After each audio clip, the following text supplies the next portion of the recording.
Welcome back. Last week I interviewed the Daily Wire's Ben Shapiro on the crisis in Israel. His powerful emotional analysis made headlines around the world. 5 million people have watched that interview so far, a measure of the enormous emotion and division this conflict has awoken. Well, among those viewers was محمد حجاب, the controversial pro-Palestine influencer with nearly 1 million YouTube subscribers of his own. Here's what he had to say about it. Do you think Piers Morgan, on fair grounds, would try and speak to me about an issue like this? Or Ben Shapiro, when they know what I'm going to come with? Absolutely not. Don't pretend you don't know who I am. You've been watching my videos. You know what I'm about. Your silence is deafening. And your cowardice is apparent. Well, محمد Hijab joins me now. Mohammed, thank you very much for coming in. I hadn't actually watched your videos. I have now. I've watched a few of them. I'm aware you've got a massive following. You've got nearly 1 million YouTube subscribers. You're an influential person, and you have a lot to say about this issue, obviously. So I thank you for coming in, but I'm not too cowardly to talk to you. I don't have a horse in this race.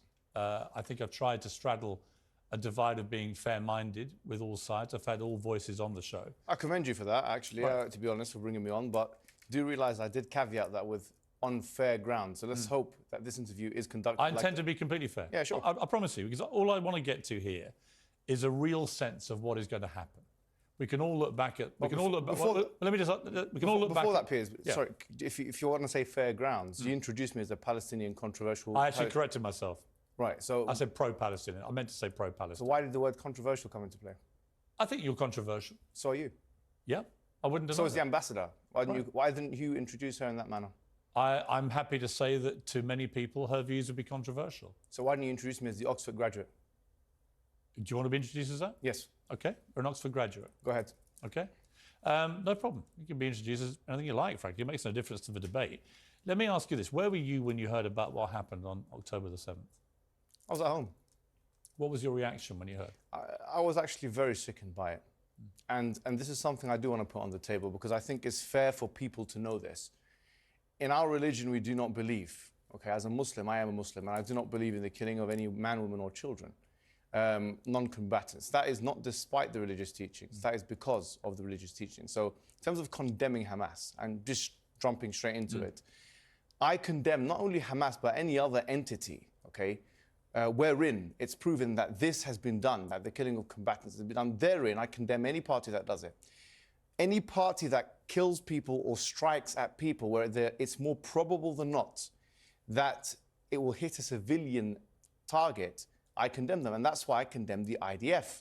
Because when they strike, they know that it's more probably than not going to hit civilian targets. They know that the majority of civilians, or the majority of people that are going to be affected are civilians. We know that from the various operations that have been conducted. We know that because now in Gaza you find that there is a blockade, as you know, for 17 years, but also they're stopping them from electricity, water, which is a war crime under Geneva 4 of the Geneva Convention, Protocol 4 of the Geneva Convention. So this is something I'm surprised you didn't actually mention to the ambassador. But I did mention it. You didn't say it's a war crime. Well, I think it's an arguable point whether it's a war crime. Okay, let me ask you now. They are saying, Israel, at the moment, Israel is adamant they are not breaching war crimes, right? It will be determined. But if we could, well, it will be determined whether that's the case. No, sorry. That's incorrect. Mohammed, let me make a point to you back on that. I think surely we can agree that what happened on October the 7th was a war crime.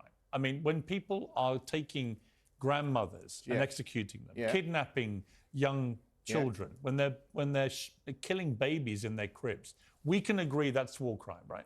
Okay, babies. Can we? Surely, of course, 100%. Right. But babies in the crib. Sorry, what's the evidence for that? You don't believe that happened? Sorry, CNN, the White House, Sky News, which you work for, all say. I don't work for Sky News. Well, your thing. I did work at CNN. I saw one reporter who retracted it because she wasn't sure about the source. It's unconfirmed by the White House. But then the Daily Telegraph and the Jerusalem Post and other sources then did publish pictures, CNN, which indisputably show babies have been killed. No, it showed one baby who's been charred, and that picture has been put up on Twitter and has been refuted by many people saying that it's actually AI. No, that's completely untrue. That is true. What's your source? What's your source? There's been a thorough investigation into the claim that was put up there by some rogue person on Twitter that it was AI. It has been completely disproven. Okay, let me ask you a question. That picture, which was published on the Telegraph, is a genuine, legitimate picture. What is your source? Are you seriously arguing that babies weren't killed? No, I didn't say that. Well, what are you saying? I'm saying, give me a source. Yeah. You know full well you've been fired from the Daily Mirror for fake images. So you know full well about the I didn't accept they were faked. Exactly. The UK government did. Yeah, they did.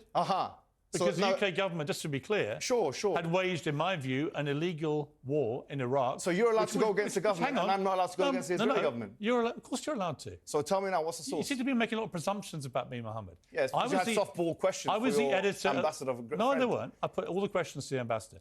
I was the editor of the Daily Mirror when we opposed the Iraq war on the grounds that I believed it was an illegal war. Yeah. I still believe that to this day. I think it stained this country. Fantastic. I don't think you even knew that.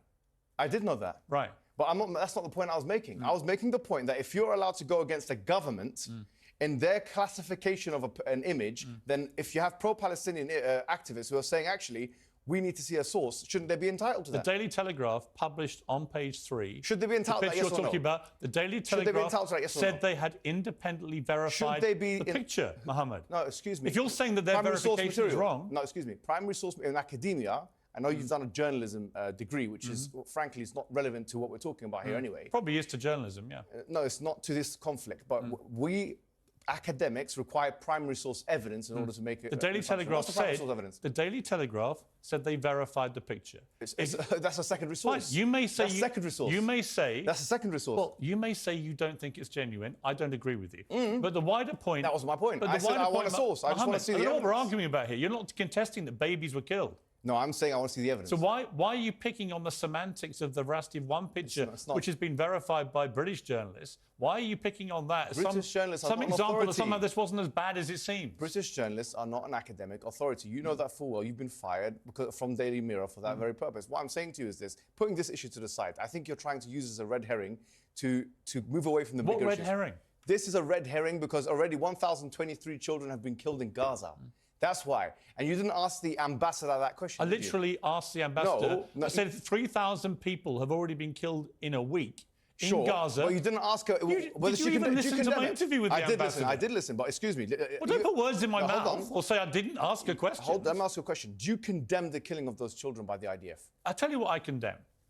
Yes or no? I'm going to answer your question honestly and truthfully. Sure.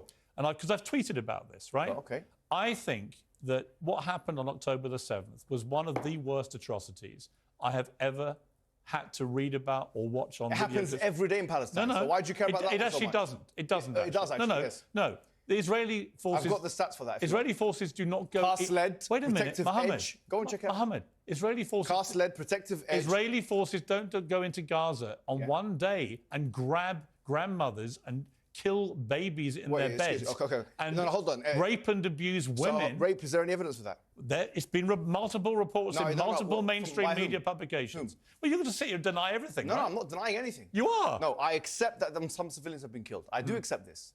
And I already said... You don't believe any of the reports that women were raped? No, I didn't say that. I said that it's still to be do you think they were raped? No, I don't know. It's like the Russell Brand thing. You said you don't know. You need to see the evidence. So why do you apply two different standards? Okay, so it's been reported... When it's Israel, we know they're raped. When it's Russell Brand, you don't know because you're friend. No, it's been reported by legitimate news sources. When it's Israel, you know they're raped. But when it's Russell Brand, you don't know. Them. When it's Russell Brand, you don't know if they're raped. There's no comparison between Russell Brand and what's happened It's the same thing. It's a rape allegation. Why are you stuttering? I'm not stuttering.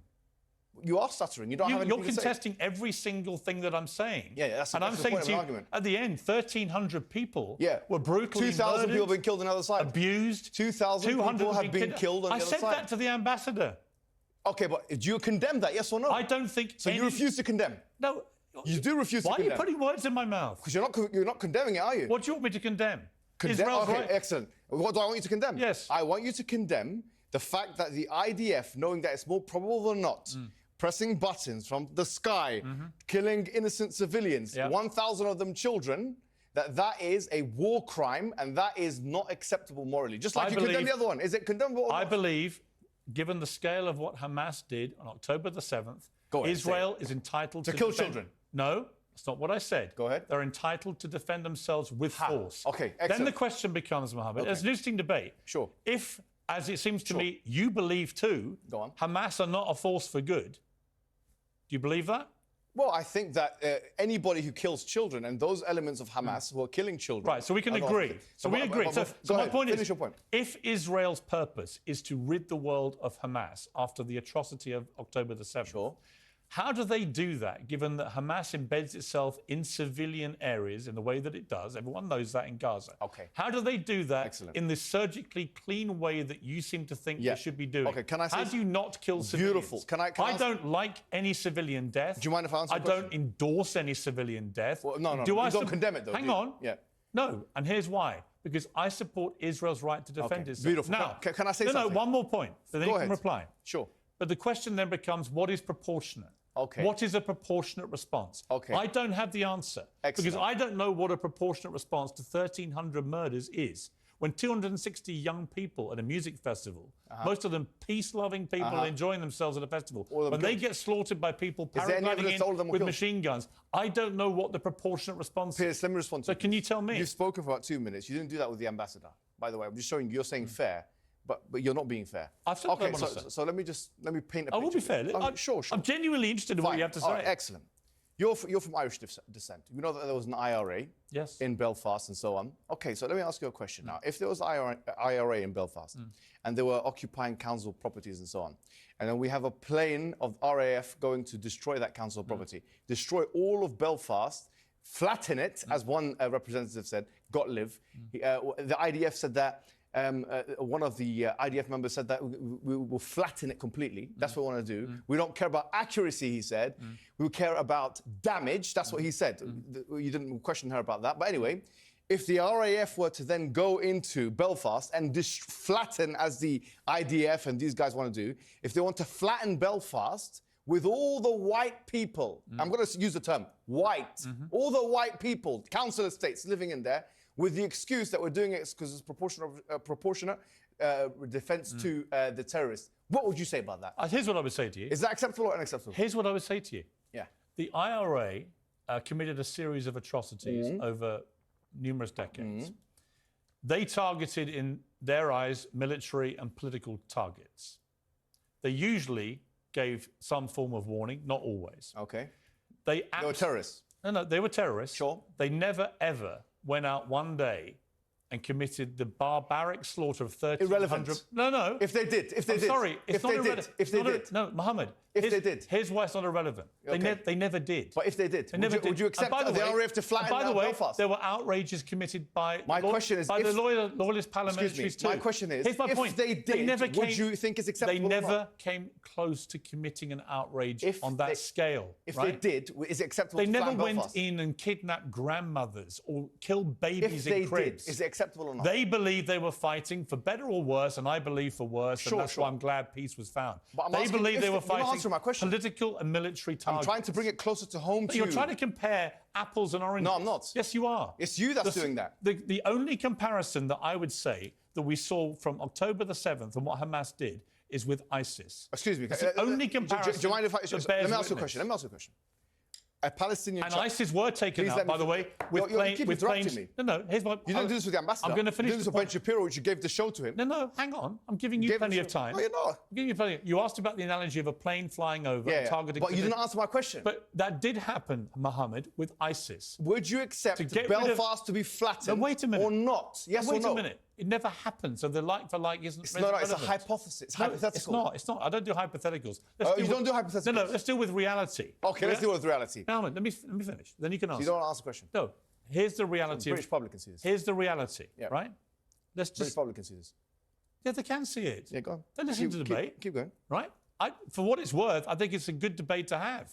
Right? These are questions many people on the pro-Palestinian side are having. I get it, right? But you're trying to compare what happened on October the 7th with the IRA. No, I'm not. I used a hypothetical wait a minute, Mohammed. question. I'm comparing it to ISIS. And the way that the world in the end dealt with ISIS actually was to use airstrikes. And many civilians were killed. There's a huge difference Many innocent people died. They're not. You don't understand it because you have no idea of the religious... What's the difference between what happened on October the 7th and ISIS? The difference between the Palestinian resistance is the following, okay? Any kind of thing which has Palestinian resistance attached to it, and ISIS, which is a brand of tekfirism, okay, is that ISIS is just one of many brands of tekfirism, which you don't know what it is, which is a kind of excommunication type heresiological Islamic sect. Okay, so if there's It's nihilistic mass murder. That's all they care about. Listen, I know what you're saying, but I'm saying something else. You agree with me, don't you? I do, but of course I do, but you're not understanding what I'm saying, so I'm trying to break it down. I am understanding what you're saying. What I'm saying is that anything... And I'm not anti-Palestinian, by the way. Sure, please, but... Over the many years, if you bothered to check what I said about it, I have always tried to shine a light on the plight of the Palestinians. Allow me to speak, please, because you're just talking over me. The difference between the two are the following, right? Even if we assume that the killing of combatants in most definitions of terrorism is something which brings someone to be a terrorist, okay? I would say that if that is the case, then the state of Israel breaks that threshold and meets that condition. Because why is Israel not a state terrorist? If their highest officials are admitting that we want to damage and we want damage and not accuracy, answer me this question. Why is the state of Israel, who are illegally occupying Gaza and the West Bank according to international law, and even the ICJ said that, okay, which is, as you know, an organ of the UN, all right? So this is international law. They're occupying, they're seizing, they're bombarding, they're indiscriminately killing, and they're blocking the supply lines. They're using white phosphorus. They're doing what you call mowing the grass, which is every couple of years, every few years, they're killing the Palestinian people. Let me I want to understand what differentiates an Israeli in the sky pressing a button, killing the civilians, from somebody in any terrorist organization shooting the people. What differentiates it? Israel will say it has a right to defend itself. So will the terrorists? Right? That's what Osama bin Laden said. And they will. That's exactly Osama bin Laden's argument. No, it's not though. Yes, Hamas, it is. I read his fatwas. I read his fatwas. Hamas aren't defending themselves. Bin Laden wasn't defending themselves. Define defense. Bin Laden was trying to kill as many of the enemy as possible. Let me ask you a question. How could it be that an occupier is defending itself in the first place? The notion that Israel is defending itself is as absurd as the notion that the rapist is defending itself from the victim. Because Israel is the occupier. You haven't asked hold me. on, hold on. Yeah, excuse me, let me finish. Just let me finish. An occupier by international law definition means that they are already in an offensive posture. If they're in an offensive posture, if someone brings you to Piers Morgan, grabs you by the thing, throws you into your bathroom, yeah? You're in your bathroom, you're screaming and they're eating food, having a good time. One day you come out of your bathroom, you try and fight one of them, who's defending who from who? Mohammed, How can you self-defend when you're occupying? Answer me this question. Let me speak now. No, but answer the question. Let me speak. Answer the question first. Fine, I'm going to speak. Yeah. Let me answer. Yeah. I believe that Israel's made a number of bad choices. That's not answering my question. Wait, I'm telling you what I think. You're not answering my question. Telling you what I think. Sure, go ahead. Okay? I don't think Israel's been perfect at all, right? You said they had the moral high ground. I think a lot of the decisions Israel's taken are wrong. I think Benjamin Netanyahu, by the way, his attempts to usurp the power of the Supreme Court this year in Israel has been a complete disaster. Do you condemn them from killing civilians or not? I do not. I will defend them this week. Yes or no? Wait. Yes or no? I will defend them this week in defending themselves against one of the worst terror attacks ever. So you can kill civilians for that? You can target Hamas. Can you target? No, hold on. And if Hamas, the controlling, governing, ruling body in Gaza, hide amongst the public, this is a false. Members of the public will die. You're talking about fallacies. This is called the Moat and Bailey fallacy, which is that you're trying to defend one controversial idea by using another. It's Moat and Bailey fallacy. You can check it up in your own time. The point is this. I'm not asking you whether Israel has a right to defend itself. We've already said of the logical and legal impossibility. The logical and legal impossibility of an occupying power, according to international law, of actually defending itself because it's already... Let me finish. It's already in an offensive posture. Now, I'm saying this. If it is the case, you're just saying it's defending itself against Hamas. Is the only way to defend itself against Hamas by dropping bombs in the most densely populated area, one of the most densely populated areas in the world? Is that the only way? It's a false dichotomy. You're creating a false dichotomy. They can do surgery. They can do insurrection. They can go in and they can target. We're going to take a short break. I'm going to keep you here. I want to finish this. I want to give you the time. I think it's an important debate, an important conversation. Sure. But you have to answer my questions. I will. We'll come back. Yeah, but actually, you have to answer mine. It's my show. Actually, I can answer you. For the record, you can ask me as many questions as you want, but I'll tell you what I think. I've answered all your questions. We're going to take a short break. We're going to come back and we're going to finish with a few more minutes, okay? Welcome back to Piers Morgan Says. Well, Mohammed Hijab is still with me. Mohammed, we've had a lively debate. I knew it would be a lively debate. This is a very important issue. It's a passionate issue. People on both sides. If I tweet about anything, doesn't matter what I say. One side, if I'm even remotely sympathetic to them, the other side, poor abuse and vice versa and so on. Let's try and cut through it all and get to what happens here. How do we find peace in the Middle East? I've been covering Israel-Palestine since I've been a journalist, 3 decades. And it seems to me we're as far away now as we've ever been. How do you think we get to a place of peace? You'll be surprised. Look, even Hamas, some 4 or 5 years ago, they even agreed to the 1967 lines, the borders. And what you have to understand, that this cannot be scapegoated on Hamas, because before Hamas's existence, this was still going on. This was going on before Israel's existence. But do you believe in a two-state solution? No, I believe in... Look, even Hamas was proposing a two-state solution. But do you believe in it? Look, there's advantages and disadvantages. This is a different... I don't know. I mean, it's a difficult one. I'll be honest. Could you imagine 2 states next to each other living in peace? Palestine, Israel. Look, it's a possibility. I mean, as I say, even Hamas was saying that that's a possibility. I mean, this was 4 years ago. But what I want to bring to your attention is that nothing can happen if the international body or the UN becomes a toothless agency. In 2018 to 19, when actually 221 people were killed on a peaceful protest in Gaza. It was called the Great March of Gaza. 220 people died. Hamas didn't shoot a bullet. No rocket was launched, yeah? So 220 people died, and this is even mentioned by the UN and these kind of agencies. They tried to bring it up, the Palestinian Authority, they tried to bring this up to what we call the ICJ, which is part of the UN, okay?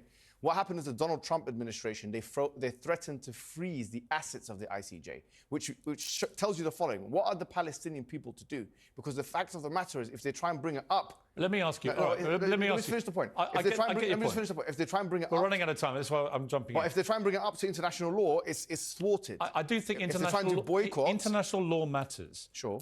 I just don't believe that any peace can be achieved with Hamas in charge. Do you? Before Hamas... Now, after what happened last weekend. Forget about last weekend. Last weekend is... Can't forget about last weekend. No, it's not. Before last weekend, before Hamas in 1987, this was still going on. But not on this scale. And worse. No, it wasn't as bad as this. What are you talking about? What happened on October 7th sorry, that shows ignorance was of history. The single worst assault on a populace since 9/11. It was. The Yom Kippur War was 2,600 people died, by the way. 1973. That's false. In one day? In one day, I don't know, about 600 people died in one day. Mohammed, I've got to leave it there. We've run out of time. I gave you more time than I planned to. I hope you appreciate that. Thank you. And I appreciate you coming in.